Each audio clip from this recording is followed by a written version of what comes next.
Hello guys, আসসালামু আলাইকুম। তো আজকের ভিডিওটা স্টার্ট করলাম রাত্রে থাকিন। তো রাত্রে এখানে খানি নিয়ে খেলাম, খানি নিয়ে খাইয়া আন্দার মহল্লা আইলাম। তো আন্দার মহল্লা আওয়ার পরে এখানে ওষুধ আসলো, ওষুধ ইটেন খাইলাম। ওষুধ খাওয়ার পরে এখানে ফেস ওয়াশ দিয়ে মুখ ক্লিন করলাম। তারপরে এখানে ঘুমাইলাম। তো সকালে হইলো, সকালকুর এখানে ভিউটা দেখতে খুব সুন্দর লাগে। তারপরে এখানে রুম আস্তে আস্তে এখানে কমপ্লিট আর এখানে ব্রাশ করলাম, ক্রিম লাগাইলাম।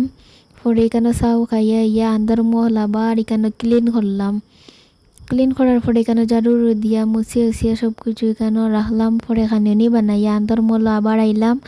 আর পরে এখানে স্নান করলাম। স্নান করিয়া এখানে সিরাম, ক্রিম, লিপ বাম সব কিছু দিয়া তারপরে কতবিল এখানে রেস্ট করলাম। রেস্ট করিয়া আসলো খানি খাওয়ার পরে আবার ওষুধ তো ওইটান খাইলাম। আজকের ভিডিও তখন থ্যাংক ইউ, আসসালামু আলাইকুম।